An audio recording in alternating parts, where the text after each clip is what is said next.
This is content. Shining Force! We're back at it again. It's another horrible, grey, cold morning. But not here. Not here in this world. This is just the inside of the castle now. It's looking nicer and nicer. Speaking of which, this is Cyrille. I've had my way with her, so to speak. Yes, it turns out if you change your equipment, it completely changes your appearance. And I completed the training... Oh, fuck it. Surprise, Cadford. And I completed the training dungeon. So now I've got new equipment, including the cat ears. Optimized for maximum stats. Yes, probably. So we move on. Anyway, they've built this huge bar in the Fountain Plaza, like down underneath the control room. It's so big, .wav. We've got enough space. We could run a fucking Wetherspoons down here. Why are we trying to take over the world? Why don't we just invite like French people in here? We could make infinite money. It's really nice in here. Gadford, what are you doing here, by the way? Just standing by a street corner. Hi, Gadford. How are you doing? Oh my god, the characters actually talk to each other. That's another weird like thing that doesn't really happen in RPGs. Just normally talking to each other. I was thinking about reading this book I've been reading. No, that's not what it says. I was thinking about this book I've been reading. Yes, reading feminist literature by a lamppost on the Fountain Plaza Square. You're a performative male, Gadford. Oh, really? What are you reading? It's called, quote, space, Avalon the Golden Knight and the Vampire Demon. Isn't Avalon the Golden Knight that weird, like, seductive skull? Or seductive to some, anyway. You're not supposed to be seduced by it, but for God's sake, don't open the eye patch. Nobody must find out what happened. Okay, so this universe's version of Twilight's pretty good. I had it on back order with Borne. Oh, the rat. Oh, the rat provides you with your smart novel, Cadford. Good. Don't you think the stories are so melodramatic, and the historical facts with the space again are so skewed to the times? Your Honor, there's no such thing as facts, but we found all of this fluid with genetic information. There's no such thing as facts. Facts are skewed to the times. Historical facts are irrelevant. My lawyer insists. I put it to you, good ladies and gentlemen of the jury, that not only is there no such thing as the truth, but if there was, it would be irrelevant to the case. This is most important, Cyrille. Now let me tell you a little more about Sir Avalon and the time is... That's okay, Gadford. Tell me about it some other time. Maybe a time that's after the end of the universe. Goodbye. So that's the end of that conversation. This is the guy, yes. This little robot set everything up, so it's really relaxing when people are not in their own rooms. This is very social of you, M48. You're creating a new third place for the downtrodden people of our stupid castle. But yes, set up a spoons here. Look at that floor. They've got like glass over a stream. This is really fucking swanky. And there are so many signs and beverages available at this bar. But, best of all, Maybelle is here. I was going to say, actually, before we talk to Maybelle, look at this. Look at this. Are you seeing what I'm seeing? Can you see it? I'm so far away from Maybelle. And she still loads in. Does that mean you like me, Maybelle? I noticed your draw distance has improved. Ah, that must mean something in the dating scene. Let's walk over here. Of all the bars in all the world, touch something, something, and so on. I'll have a Tom Collins, switch the lemon for lime, serve it to me in a falconer's glove. You're so sophisticated. Maybelle, you're rather good looking, rather good at cooking, aren't you? I don't know if I look that good, but I love doing it. Cooking and eating. Yeah. Suppose there was someone who was hopelessly bad at cooking. Oh, the sunder of flirting. Do you think there's any way they could improve if, say, you taught them? Maybelle, I need you to do that thing where you stand behind me, put your hands on my hands, and then sort of do the cooking for me in a certain way. Why, of course. What is this? This never-before-seen pose from Maybelle. Why, of course. I'd be more than happy to give you cooking lessons, Cyrille. What? Why do you think I was referring to myself? Because of the context and the words you used and the language, you know. Don't worry about it. If you follow a recipe correctly, it's pretty unlikely that you'll accidentally give food poisoning to someone's dog. Deep lore right here. Well, I like the idea that Maybelle is going to treat me as a dog and feed me her homemade dog snacks. Yes, Maybelle. Woof woof. I'll do it all. According to this book, she's flirting with me. Yes. It was more flirtatious than I expected. I wanted to be like, what's a fine dame like you doing at a dive bar like this? Oh, you're so sophisticated, sir. I love a man who knows what he wants. And I love a woman who's drinking alone at the bar at 10 in the morning. Looks like we're all getting something out of this. You're one real Don Tootin' Tootsie Pile or something. I love your old-timey talk. It's so regressive. Oh, it ain't just regressive, Toots. It's recessive, if you know what I mean. It's always recess with me. And by that I mean I didn't graduate high school. Why don't we go behind the bar and make a couple more knife ears? You know what I'm saying? And that's the end of that scene. We'll now move on. There's something more sophisticated, I think, about the run cycle when wearing this outfit, and I will not elaborate on that. So I think we were supposed to be going here, and some more shit. But now I've got tons of health and defense and stuff. So yeah, like the Empire sent their army of werewolves here who are struggling to load in, but they're just being killed immediately. Cat ears on. Werewolves dead. Let's invade the Empire. Girlies, let's invade the Empire. It's question. I've been waiting for you. I was waiting for an extremely long time while you did that fucking training dungeon and tried on the cat ears. But yes, it's Philip. We said earlier we want there to be French people in our bar. A guy called Philip. This implies the existence of French people. It's a very Franco name. Anyway, the Emperor's plan worked perfectly. He's trying to wax lyrical. You've defeated my entire army. Exactly according to my plan. Hey, Philip. Are you French?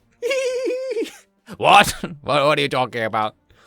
I bet you'd like a Tom Collins replacing the lime with lemon and served to you in a falconer's glove. Yes. What? You've got that?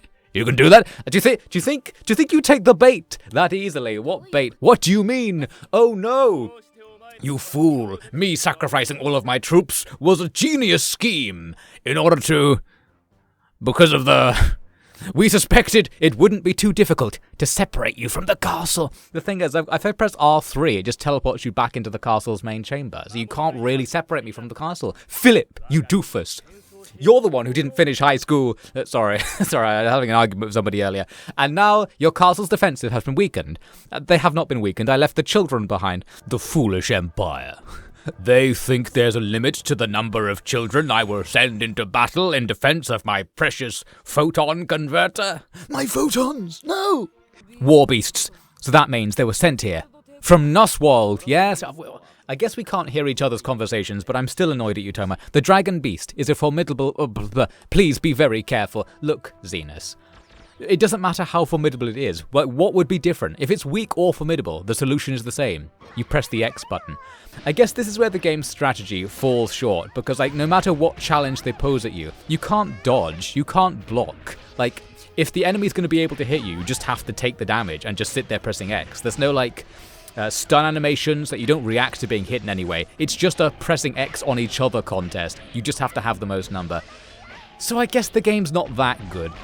My lord, that girl with cat ears has already defeated our army of pointless werewolves and orcs. I've got an idea. Send in, 4 more. Exactly according to my scheme. Send in the greased-up ogres. I heard Gadford is among their number. Philip, is this going exactly according to your plan, Philip? Watching your stupid little orc armies get cut down by a kawaii-ass girls-on-tour team? The girl with cat ears is getting closer. Master Guard 3. These cat ears are fucking bulletproof. I feel bulletproof when I'm wearing them. So I guess we're just invading the Empire now. Oh, they've got ants. Oh, they've got greased up ogres. Oh. Do you think that's going to stop me? Oh, actually it did stop me. Gadford and Maybelle got trapped outside the boxes. A cunning trick. You almost had me with your boxes. They might have defeated my entire army, but will they be able to get past this cardboard box? They'll never know our secrets. Oh, this greased-up goblin is actually pretty strong. This sign won't stop me, because I can't read. This book is fake. I'm a performative female all along. What? The enemy has almost reached the Geofortress. So it really is like a kind of random system. So I'm out here fighting all this random stuff, and there's okay, middle of that random encounter, You have to go to another random encounter. Interesting. It's kind of interesting in that it's really bold. A maverick game design element to include. But isn't this going to be really fucking annoying? You have to stop mid-battle to go and do a different battle all of a sudden. We fucked that up big time because I've lost like all the health on this thing and you only get to heal it once. I've got one healing item to restore its health. We're not going to use it. We're too good. Okay, now we run out and press X on the guy.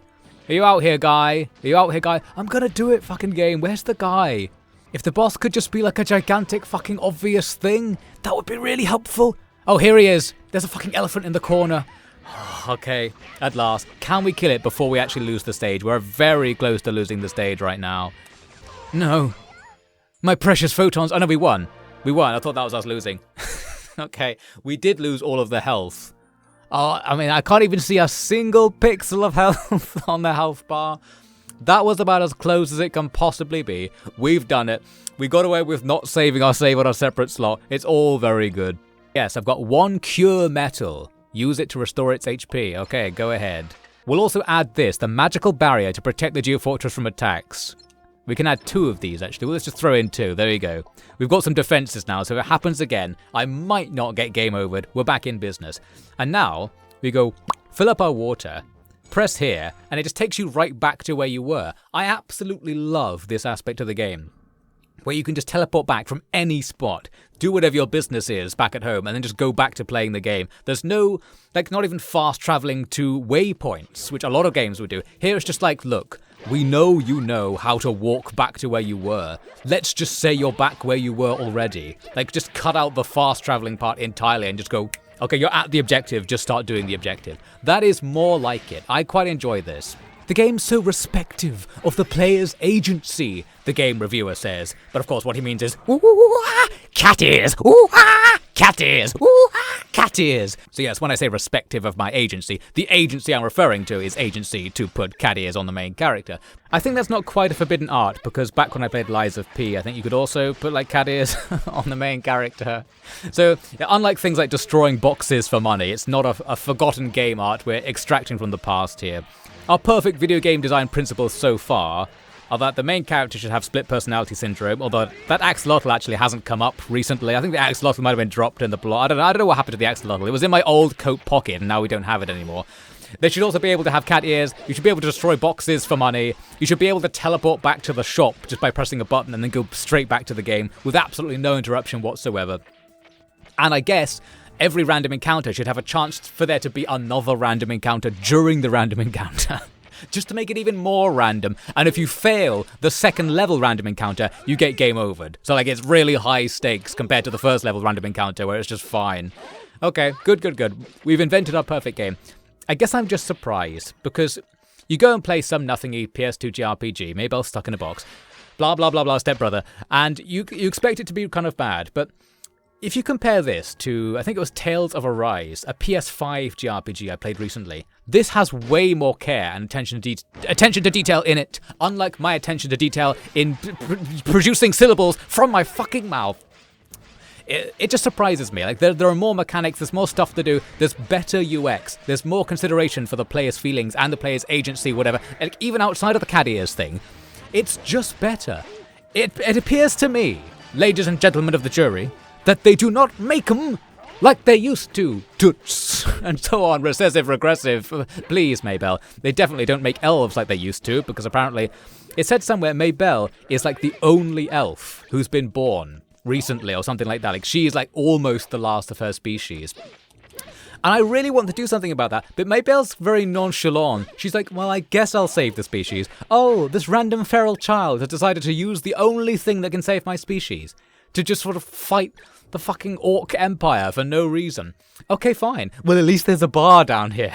At least the fucking feral child installed a Wetherspoons right outside your apartment. I was going to save my race, but they opened a Wetherspoons outside my apartment and I've just lost all motivation to do anything, really. It's fucking free. They'll give you a Tom Collins replace the lemon with lime blah blah blah served in a falconer's glove. For free.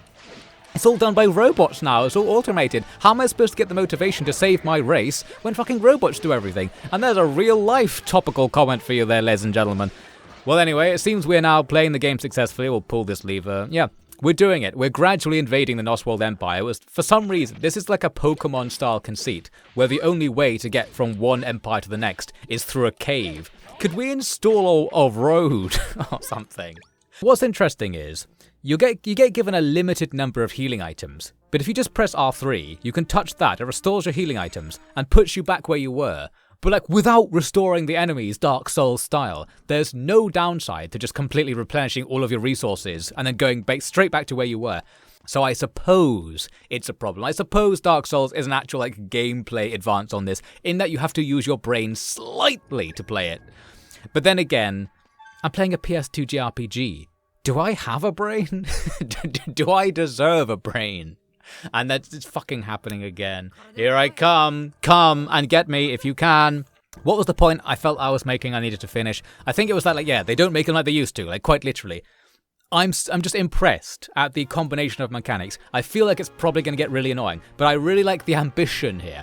Like in the past, people were trying out riskier things. Oh my Christ. Oh, there's artillery firing at our photon converter. Okay, let's just run forwards really quickly. Ignore all of that, ignore all of that, ignore all of that. There it is, right? Let's start slapping away. Yeah, in the past, people were taking risks on stuff and trying potentially annoying mechanics and sort of having players just put up with how bad they are and working out what was good.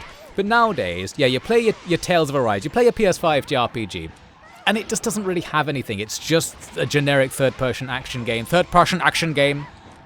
Look at me trying to criticize other people. I cannot literally say the words required to make these criticisms, but I still believe in my heart of hearts I have some ethereal point to be made here. We've depleted about half its health. It's depleted about half of our health, the Geofortress health that is. This is going surprisingly badly. There was like a difficulty spike somewhere. It seemed to happen around the time I put the cat ears on. The game became a lot harder. Now it's actually like, okay, now we are going to game over you. I thought we were still in the beginning or something. We have to take this seriously. Maybe I should like go down into the training cave and get some more levels or something, because I feel like these kids are really letting me down. Kids, you're a disappointment. I can still hear Mummy calling me a disappointment even when she's not here. That means she's called you a disappointment successfully. You've really ingrained that message.